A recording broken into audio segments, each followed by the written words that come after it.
Students, आज हम discuss करेंगे लेवल ऑफ ऑर्गेनाइजेशंस। हम देखते हैं कि हमारे पास बायोलॉजी में कौन कौन से ऑर्गेनाइजेशन लेवल्स हैं, मीन कहाँ से जो है लाइफ स्टार्ट होती है और कितनी कम्प्लेक्सिटी तक जाती है। ठीक है, तो सबसे पहले जो सबसे स्मॉलेस्ट लेवल आता है वो हम देखते हैं सब एटॉमिक और एटॉमिक लेवल। ठीक है, क्योंकि दुनिया में जितने भी मैटर प्रेजेंट है वो एटम से मिलकर बना है, क्योंकि हम ये कहते हैं कि सबसे जो स्मॉलेस्ट लेवल है तमाम चीज़ों का, दुनिया में नॉन लिविंग थिंग्स या लिविंग थिंग प्रेजेंट है वो एटम से मिलकर बनी है। ठीक है, तो वो हमारे पास एटॉमिक लेवल आ जाता है, और सब एटॉमिक लेवल मीन जो एटम से भी स्मॉलेस्ट है। ठीक है, तो हम ये कह सकते हैं, जिस तरह हम यू एग्जाम्पल ले सकते हैं, हमारे पास वर्ड्स होते हैं, तो इसी तरह जो हमारे पास एटम है वो सब एटॉमिक पार्टिकल से मिलकर बना होता है। और सबसे स्मॉलेस्ट लेवल है, मतलब जहां से आप दुनिया को सबसे ज्यादा अगर डिवाइड कर सकते हैं कि सबसे बेसिक लेवल पे कौन सी चीज पहले आती है जिससे बाकी चीजें मिलकर बनती हैं, तो उसको हम क्या कह सकते हैं, एटम कह सकते हैं। ठीक है, तो इसी तरह हमारे पास ये एटम आ जाएगा, और एटम किन चीजों से मिलकर बना हुआ है, एटम जो है वो सबसे स्मॉलेस्ट लेवल है, और ये सब एटॉमिक पार्टिकल से मिलकर बना हुआ है।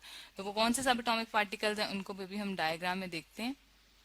जी, ये आपको जो डायग्राम नजर आ रही है, पूरी डायग्राम जो है एक एटम की है। ठीक है, ये एटम है। ठीक है, इसके अंदर जो ये जो राउंड सर्कल्स आपको नजर आ रहा है, इसको हम शेल कहते हैं। ठीक है, शेल है। ठीक है, इसके अंदर जो है हमारे पास सब एटॉमिक पार्टिकल जो रिवॉल्व कर रहे हैं, नेगेटिवली चार्ज है, इसको हम इलेक्ट्रॉन कहते हैं। ठीक है, ये इसके सब एटॉमिक पार्टिकल है। ठीक है, और जो इसके सेंटर में प्रेजेंट है, जो चीज सेंटर में प्रेजेंट होती है, इस पूरे को हम न्यूक्लियस कहते हैं। और इसके अंदर हमारे पास जो चार्ज है, ये पॉजिटिवली चार्ज जो चीज प्रेजेंट है, इसको हम प्रोटॉन कहते हैं। ठीक है, ये प्रोटॉन होता है। ठीक है, इस पे पॉजिटिव चार्ज है, हम यहाँ मेंशन भी कर लेते हैं, जो चीज पॉजिटिवली चार्ज है उसे हम क्या कहते हैं, पॉजिटिवली चार्ज। ठीक है, और जो हमारे पास नेगेटिवली चार्ज है उसे हम कहते हैं इलेक्ट्रॉन। ठीक है, और पॉजिटिवली चार्ज जो चीज है वो सेंटर में प्रेजेंट है, कहाँ पर, न्यूक्लियस के अंदर प्रेजेंट है। ठीक है, और ये जो आपको अनचार्ज ये जो नजर आ रहे हैं, इनको हम न्यूट्रॉन कहते हैं। ठीक है, इन पे कोई चार्ज नहीं होता। ठीक है, न्यूट्रॉन कहते हैं। ठीक है, ये हमारे पास न्यूट्रॉन हो गए। ठीक है, तो सेंटर में न्यूक्लियस में हमारे पास न्यूट्रॉन और प्रोटॉन प्रेजेंट होते हैं, और जो शेल के अंदर जो चीज रिवॉल्व कर रही है, नेगेटिवली चार्ज जो पार्टिकल है, उसको हम इलेक्ट्रॉन कहते हैं।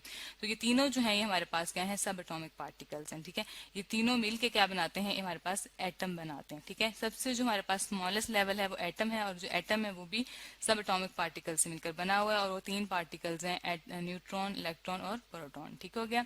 अब हमारे पास जितने भी दुनिया में एलिमेंट्स पाए जाते हैं, जितना भी मैटर बना हुआ है, जितने हम डिस्कवर कर चुके हैं, उसमें हमारे पास 92 एलिमेंट्स हैं। ठीक है, अब एलिमेंट्स जो हैं वो तमाम मैटर बनाते हैं, जैसे हाइड्रोजन है, ऑक्सीजन है, कार्बन है। ठीक है, तो जो ये 92 एलिमेंट्स हैं ये दुनिया में डिस्कवर हो चुके हैं। ठीक है, अब इनमें से जो 92 हैं उनमें से जो है हमारे पास 16 हैं जो कि हम लिविंग थिंग्स में स्टडी करते हैं। ठीक है, 16 को हम कहते हैं बायो एलिमेंट्स। ठीक है, बायो एलिमेंट्स जैसे नाम से पता चल रहा है, जो लिविंग थिंग्स में एलिमेंट प्रेजेंट होते हैं, जो लिविंग बॉडी बनाते हैं, उसको हम बायो एलिमेंट्स कहते हैं। ठीक है, अब इसकी आगे फर्दर फिर डिवीजन है कि जो ये 16 हैं उनमें से जो 6 हैं वो 99% प्रेजेंट है तमाम लिविंग बॉडीज में। ठीक है, लिविंग थिंग्स में, और जो 10 है वो हमारे पास हैं, जो बाकी 10 रह जाते हैं वो हमारे पास कहाँ प्रेजेंट है, वो हमारे पास प्रेजेंट होते हैं 1% में, बहुत कम क्वांटिटी में प्रेजेंट है। ठीक है, इसको हम एक डायग्राम के थ्रू भी देख सकते हैं। जी, ये हमारे पास डायग्राम आ गई। ठीक है, डायग्राम में आप देख सकते हैं जो ऑक्सीजन है ये 65% जो है वो बॉडी में प्रेजेंट है। ठीक है, ये ह्यूमन बॉडी बनी हुई है। ठीक है, इसमें आप क्लियरली देख सकते हैं ये जो पिंक कलर का हमने पार्ट हाईलाइट किया हुआ ये क्या है, 65% है, ऑक्सीजन है। कार्बन है और हाइड्रोजन है। ठीक है, कार्बन 18% है, हाइड्रोजन 10% है। ये पूरा चार्ट बना हुआ है। ठीक है, जो कि बता रहा है कि सबसे ज्यादा जो एलिमेंट्स हैं वो 6 हैं, इसमें कार्बन, हाइड्रोजन, ऑक्सीजन और बाकी तमाम एलिमेंट्स आ जाते हैं। ठीक है, बाकी जो 10 है वो ज्यादातर मेटल्स होती हैं और बहुत कम अमाउंट में पाई जाती हैं। ठीक है, इसके बाद हमारे पास जो सेकंड लेवल आता है उसको हम मॉलिक्यूलर लेवल कहते हैं, क्योंकि एटम जो है वो कभी भी अकेला एग्जिस्ट नहीं कर सकता। ठीक है, तो वो मॉलिक्यूल्स बनाएगा, तो उस लेवल को हम क्या कहेंगे, मॉलिक्यूलर लेवल कहेंगे। जी, अब हम देख लेते हैं मॉलिक्यूलर लेवल को। मॉलिक्यूल्स जो हैं वो हमारे पास एटम से मिलकर बनते हैं। ठीक है, जब एटम्स ज्वाइन होंगे तो हमारे पास क्या बनेगा, एटम्स की ज्वाइनिंग से हमारे पास बनते हैं मॉलिक्यूल्स। ठीक है, तो इन मॉलिक्यूल्स को जोड़ने के लिए कोई एक फोर्स है जो नेचुरली प्रेजेंट है। ठीक है, वो फोर्स जो होती है उसको हम कहते हैं केमिकल बॉन्ड। ठीक है, जो इनको जोड़े रखती है, जिस तरह हम ग्लू से कुछ चीजों को जोड़ सकते हैं, इसी तरह जो हमारे पास ये फोर्स है उसको हम केमिकल बॉन्ड कहते हैं। ठीक है, क्योंकि केमिकल्स में प्रेजेंट होती है इसलिए हम केमिकल बॉन्ड कहते हैं। ठीक है, तो इसकी जो है वो हमारे पास दो टाइप्स हैं फर्दर केमिकल बॉन्ड की। एक होता है कोवलेंट बॉन्ड। ठीक है, कोवलेंट में हमारे पास शेयरिंग होती है इलेक्ट्रॉन्स की। ठीक है, ठीक है, हमारे पास शेयरिंग होगी, और जो हमारे पास आयनिक बॉन्ड होता है इसमें हमारे पास आयंस बनते हैं, और उनके दरमियान जो बॉन्ड होता है उसको हम आयनिक बॉन्ड कहते हैं। ठीक है, इसके बाद जो हमारे पास वाटर मॉलिक्यूल है उसकी हम एग्जाम्पल देख लेते हैं। जी, ये जो आपको डायग्राम नजर आ रही है हमारे पास वाटर मॉलिक्यूल है, ठीक है। इधर हम लिख लेते हैं, ये दोनों हमारे पास वाटर मॉलिक्यूल है, ठीक है। ये दोनों वाटर के मॉलिक्यूल्स हैं, और जिसमें जो आपको एक इंडिविजुअल स्ट्रक्चर नजर आ रहा है, ये सर्कुलर सा, ये एक एटम है, ठीक है। और ये किस चीज का एटम है, ये हमारे पास हाइड्रोजन का एटम है, ठीक है। और ये भी हमारे पास हाइड्रोजन का एटम है, सेंटर में हमारे पास ऑक्सीजन का एटम प्रेजेंट है, ठीक है। तो ऑक्सीजन का एक एटम और हाइड्रोजन के दो एटम मिलके हमारे पास क्या बनाते हैं, वाटर बनाते हैं, ठीक है। ये देखिए हमारे पास दो हाइड्रोजन के एटम है और एक ऑक्सीजन का एटम मिलके मॉलिक्यूल बनाएंगे, वो क्या है, ये वाटर मॉलिक्यूल है, ठीक है। ये हमारे पास क्या आ जाएगा, मॉलिक्यूलर लेवल आ जाएगा, ठीक है। और ये हमारे पास जो मॉलिक्यूल है, इसके अंदर जो बॉन्डिंग है उसको हम कोवलेंट बॉन्डिंग कहते हैं, शेयरिंग है, ठीक है। और जो आयंस होते हैं उसमें हमारे पास पॉजिटिव और नेगेटिव आयंस बनते हैं। इसकी एग्जांपल भी देख लेते हैं। अगर हम सोडियम क्लोराइड लेते हैं, जो कि हमारे पास खाने का नमक है, तो उसमें हमारे पास सोडियम के ऊपर +1 चार्ज होता है और नेगेटिव जो है वो हमारे पास क्लोरीन के ऊपर होता है, ठीक है।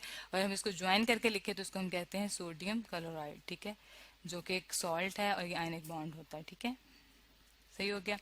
तो जो इस तरह हमारे पास मॉलिक्यूल हैं जो लिविंग थिंग्स में पाए जाते हैं, उनको हम क्या कहते हैं, उनको हम बायोमॉलिक्यूल्स कहते हैं, ठीक है। बायोमॉलिक्यूल्स कहते हैं।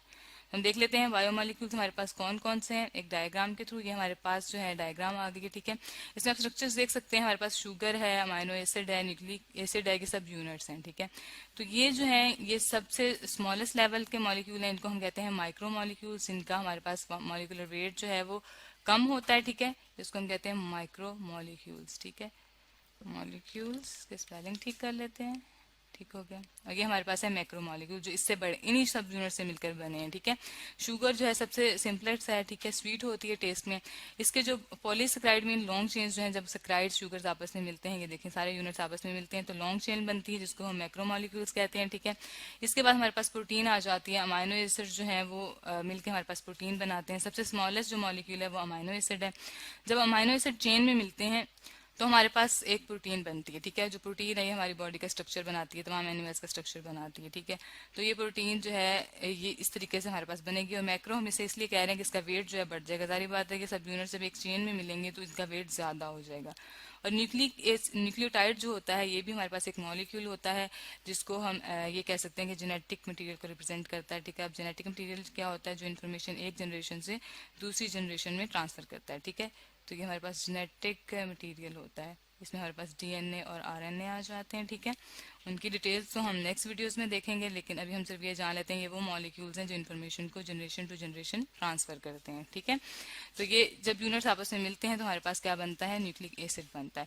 तो ये हमारे पास मैक्रो मॉलिक्यूल्स हो गए, और ये हमारे पास सारे जो है sugar, amino acid, nucleotide, micro molecules हैं। तो अभी जो हमने लेवल ऑफ ऑर्गेनाइजेशन डिस्कस किया है उसमें हमारे पास मॉलिक्यूलर लेवल आता है, एटॉमिक लेवल आता है और सब एटॉमिक लेवल आता है, ठीक है। एटॉमिक लेवल में हमने देखा है कि हमारे पास एटम जो है सबसे स्मॉलेस्ट पार्टिकल है, लेकिन वो खुद जो है वो सब एटॉमिक पार्टिकल से मिलकर बना हुआ है।